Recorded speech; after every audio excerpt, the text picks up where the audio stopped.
Gimael é a pessoa que nos fala, Larissa. Me conhece.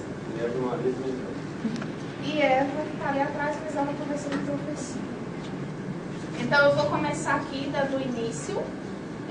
Nós ficamos com a equipe 3, né, o texto 3, de José Geraldo da Rocha. E nós analisamos aqui a questão das cotas, a sua importância e a importância também da Unesco. Então as cotas, elas foram criadas para corrigir as injustiças históricas, isso é o que eles dizem, provocadas pela escravidão da sociedade brasileira. Então, eles falam isso, eles utilizam esses argumentos como se o Brasil tivesse uma dívida e eles quisessem estar tapando isso. Então, por isso a questão das cotas. A Unesco é formada no intuito de contribuir para a paz mediante as esferas de suas influências, com o objetivo de conseguir um ensino de qualidade e uma aprendizagem para todos ao longo da vida, compreendendo desde o ensino primário até o técnico profissional e profissional. Então, a Unesco ele já surge nesse intuito de unir. É interessante que quando eu ontem estava lendo a apostila, aí falava uma parte lá, a questão do Brasil. Por que eles escolheram o Brasil? É porque eles acreditavam que o Brasil, de uma certa forma, fosse um país mais pacífico, fosse um país mais assim, que tivesse a paz, já diferente da questão dos Estados Unidos e da África do Sul. Então, o Brasil ele tornou-se um local de pesquisa. Eles encontraram esse apoio aqui no Brasil. Então, a Unesco, o papel da Unesco era justamente esse. O sistema de cotas serve para tentar dar oportunidades iguais de pessoas de diferentes classes sociais e grupos étnicos. Ou seja, quando você começa a estudar, eu fui também para a internet, não fiquei só nessa apostila, lá encontra-se, quando fala de cotas, já tem várias sugestões, ou seja, uns dizem que a cota foi criada para questão de raças, e já tem outras pessoas, outros escritores, que falam que não, que foi criada a partir da situação social, ou seja, a questão da pobreza. Você era pobre, então você já poderia ter essa cota, né? Então não era só uma questão negra. Então há controvérsias. Um defende que é de raça, outros defendem que é para todos, né? Porque eles querem essa igualdade, ou seja, ricos e pobres que sejam iguais. Assim eu pude entender um pouquinho. Os exemplos mais comuns são as cotas para alunos oriundos de escolas públicas, negros e indígenas. Em geral, as pessoas em grupos tradicionalmente têm renda menor, mas têm mais dificuldades públicas, que o cria um ciclo vicioso e torna a sociedade injusta. Era aquilo que o professor falava, a questão do vício e do que a sociedade está vivendo, ou seja, já é impregnado na sociedade para aquilo. É por isso que a gente, às vezes, a questão do preconceito é bem forte ainda na nossa sociedade, porque queira sim ou queira não, a gente já vem com isso de longe, não é de agora, já está impregnado na sociedade. Já que a educação superior é um instrumento importante da ascensão social, o caso dos negros é mais complicado, porque além da questão social, existe o preconceito, remonta da época da escravidão e alimentado pela exclusão social, que infelizmente ainda existe até hoje. É o que eu acabei de falar. Ou seja, é algo que é antigo, né? E que a gente, mesmo que a gente não queira, a gente acaba alimentando isso, que está na cultura, já virou essa questão tradicional. Bom, gente, ainda falando sobre as cotas nos 300 anos de Zumbi dos Palmares, Eu só vou dar destaque ao senador Abdias do Nascimento, que criou um projeto de lei em 1997, que nessa época era a gestão de Fernando Henrique Cardoso, né? Bom, ele criou um projeto de lei, projeto número 75 de 1997, publicado no Diário Oficial da União, no qual dispunha sobre medidas de ação compensatória para a implementação do princípio da isonomia social do negro. Esse projeto de lei, ele abrange as questões referentes ao sistema de cotas, à política de cotas, e também há uma obrigação, há um projeto de lei que obriga as empresas públicas e privadas, sociedades de economia mista e etc., a ter obrigatoriamente no seu quadro de funcionários 20% de homens negros e 20% de mulheres negras. Tudo isso com o objetivo não de excluir, não de dar determinada quantia apenas 20%, né, mas sim com o intuito de favorecer a implementação, a inserção do negro, do homem negro, da mulher negra, né, e até essa questão de gênero também, igualitária, não seria 20 para homens e 17 para mulheres. Já tem aí tanto a igualdade, tanto racial, como também a igualdade de gênero. Tem esse objetivo de introduzir a pessoa do negro no mercado de trabalho, diante da concorrência do mundo moderno, que até mesmo, independente da sua cor, independente da sua classe social, do seu poder aquisitivo, o mercado de trabalho hoje em dia está cada vez mais competitivo, concorda? Então, para facilitar a inserção do negro, tanto na universidade, como nos empregos que exigem que você seja aprovado em um concurso público, existe o sistema de cotas, que não é excluído, como a Isa acabou de falar agora há pouco. Há autores que citam isso como que fosse para favorecer apenas os negros. Há outros que citam que é já para a questão social, né? Podem ter diversos pontos de vista, mas de acordo com o próprio redator, o editor desse projeto, né, Abdias do Nascimento, que ele teve diversas obras, ele criou diversos livros já em relação a favorecer a pessoa do negro na sociedade. Então, gente, a finalidade era essa: permitir que o negro tivesse a sua chance de ser inserido no mercado de trabalho, né?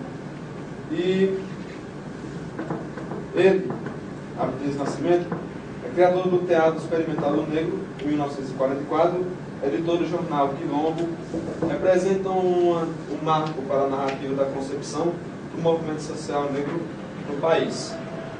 Então, eu nunca tinha ouvido falar nesse cara, Abdias do Nascimento, só que eu achei interessantíssimo, importantíssimo esse projeto que ele teve até anos atrás. Eu também tenho esse ponto de vista, como mais falou, que era apenas para excluir. Até tenho ainda uma dúvida, não em relação aos negros, mas às pessoas portadoras de necessidades especiais.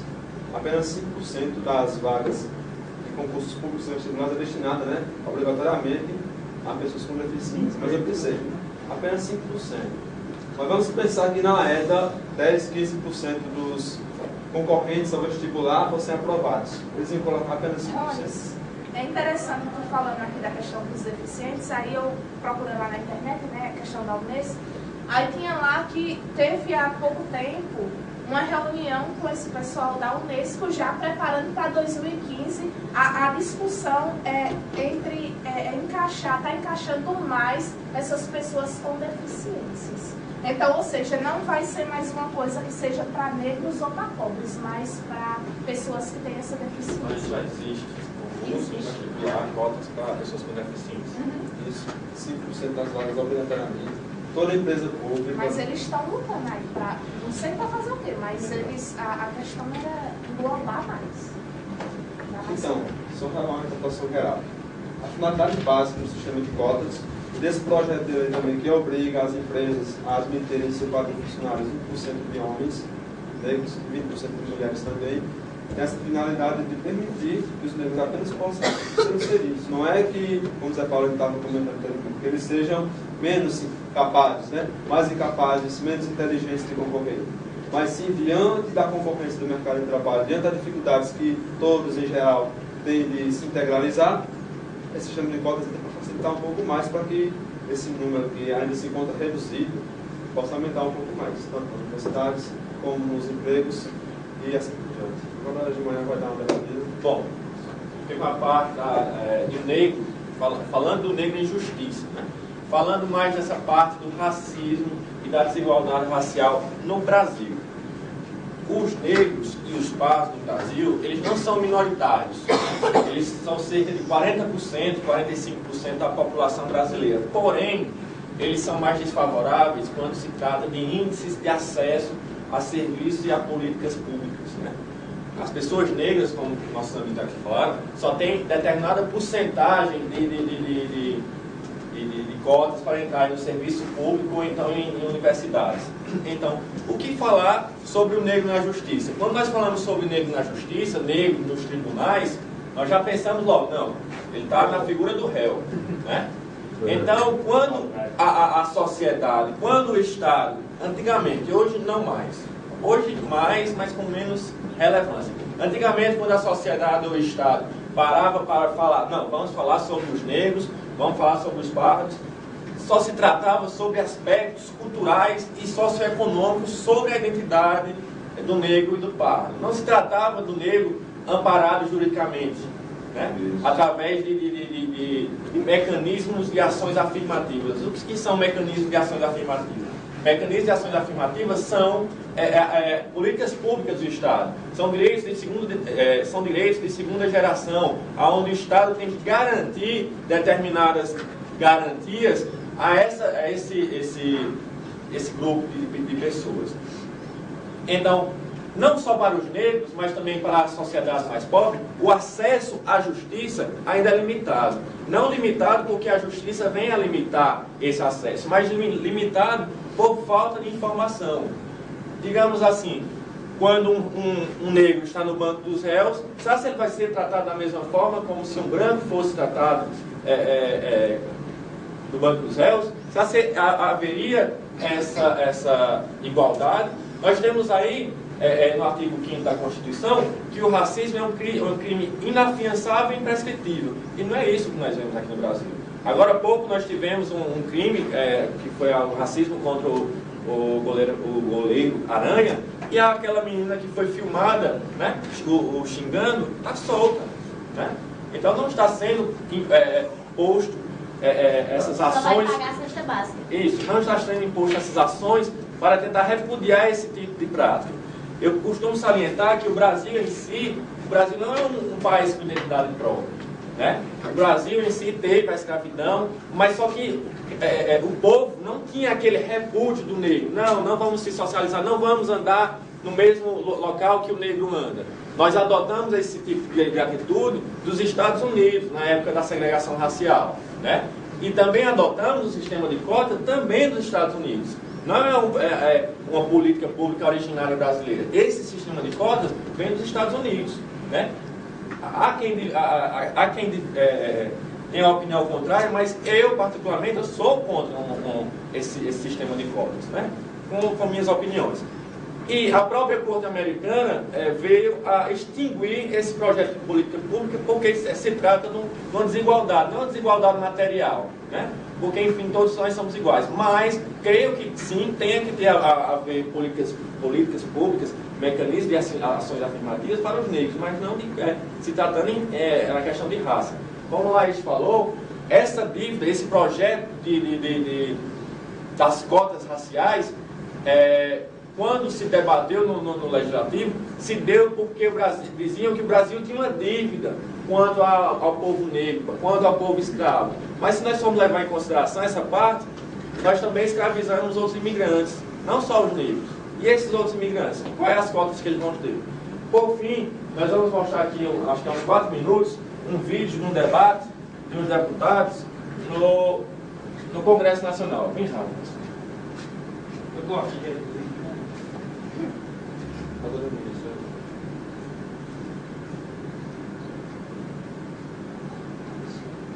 Uma coisa é muito complicado falar em O fio está bem ligado.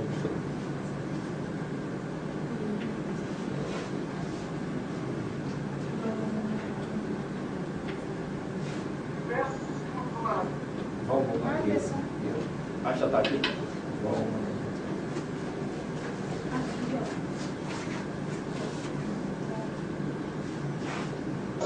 Que praticamente 100% da população tem descendência negra. Quem garante, porque a minha pele não é tão negra como, por exemplo, a do relator, que a minha família foi menos subjugada do que a dele? Quem garante isso? Quem garante que a minha família não enfrentou maiores dificuldades devido à escravidão ou devido a qualquer coisa? Nós, brasileiros, somos uma mistura de raças. Você falar em raça, num estado como brasileiro, a dívida do Brasil não é com raça. A dívida do Brasil é com a situação econômica que o Estado brasileiro permite com que seus indivíduos fiquem. É praticamente isso que eu queria falar. Muito obrigado a todos. Próximo deputado inscrito, o deputado Abraão Gomes, de Pontal, São Paulo. Quero parabenizar o deputado, porque a sua observação é muito importante. Estou de acordo com a sua visão, também com a visão do relator. Acho muito importante essa questão das cotas sociais, que é aquelas que medem pela questão financeira e não pela raça. Então eu concordo plenamente com as visões que foram expostas aqui e sou favorável ao relatório do deputado Gustavo.